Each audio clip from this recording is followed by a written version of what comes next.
Salut, c'est Apo86, bienvenue dans une critique à chaud, comme promis, consacrée donc au dernier Denis Villeneuve, donc Dune, première partie. Donc Dune, ça raconte quoi? Pour ceux qui n'auraient pas suivi un peu la hype Dune et qui ne sauraient pas ce que c'est que ce film, que ça raconte, ce que raconte Dune. Donc c'est un film de science-fiction qui se passe en 10 191 dans une galaxie fort lointaine, comme dirait ce film. Mais ce n'est pas Star Wars. Où dans cet empire, il y a une substance qui est très convoitée qui s'appelle l'épice. On la trouve uniquement sur la planète Arrakis, qui est sous le joug donc des Harkonnen. Sauf que l'Empire décide de donner cette planète aux Atreides, et les Harkonnen doivent s'en aller. Donc on suivra diverses intrigues que je ne vais pas vous révéler pour ne pas vous spoiler. Et l'histoire donc du peuple qui habite cette planète, les Fremen, qui croient en un Messie. Quel est ce Messie? Qui est-il? Vous le saurez en allant voir le film, que je ne vais pas vous spolier. Alors, il faut savoir déjà que ce Dune, donc, qui est à l'origine un roman de Frank Herbert, je ne me trompe pas, a déjà eu une adaptation en 84 de David Lynch. Et que j'ai beaucoup de mal avec ce premier film. Donc je voulais voir la réalisation de Villeneuve, savoir est-ce que lui va réussir à adapter le roman ou est-ce qu'il va se planter. Alors le pari qu'elle réussit, eh bien oui. Villeneuve, franchement, il nous sert un chef-d'œuvre. C'est un pur chef-d'œuvre. Là où le premier film de 84 avait une narration complètement ratée, un montage très alambiqué, Villeneuve, lui, il nous sert, je vous dis, un pur chef-d'œuvre.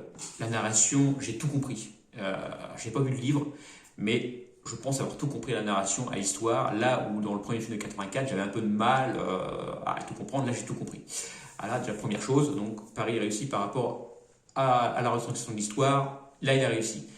Les images sont splendides, c'est du Villeneuve, hein, bien sûr, les super plans, super photographies. Un petit peu moins beau quand même que Blade Runner 2049, j'ai trouvé. Enfin, moi je ne me suis pas pris la même claque, voilà, on va dire. Pourtant j'étais le voir au cinéma alors que 2049, je l'ai vu qu'à la TV. Le film est-il un peu long, comme j'ai pu le lire? Non. Peut-être quelques petites longueurs, mais non, franchement, parce qu'au bout de 2h30, on a envie même d'en voir plus. Il nous laisse sur un, pas tout à fait cliffhanger, mais presque, donc on a envie d'en voir plus. La musique de Hans Zimmer est très bonne, bien qu'un petit peu forte, hein. C'est le petit défaut que je vais mettre au film. Et franchement, j'ai pris une claque en allant voir ce film. C'est une réussite. Je vous conseille d'aller le voir. Si vous êtes amateur de science-fiction, de films contemplatifs plus ou moins, elle n'est pas si contemplatif que ça, de belles histoires, bien amenées, bien racontées. Allez voir le Dune de Villeneuve. Franchement, moi j'ai passé, je vous le répète, un super moment en allant le voir. Il faut aller le voir, sinon on n'aura pas de deuxième partie. Donc je vous encourage à y aller, il est encore à l'affiche.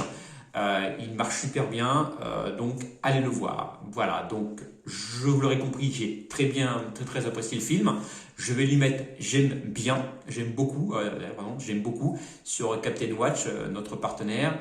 Et pour la note, ça prendra quelques jours, il n'aura pas 10 sur 10, mais il aura une très bonne note, rassurez-vous.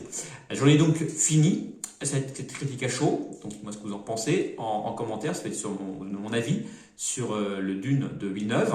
Moi je vous donne rendez-vous donc dimanche pour ma vidéo du mois, je vous dis à la prochaine et surtout gardez l'esprit critique. Salut!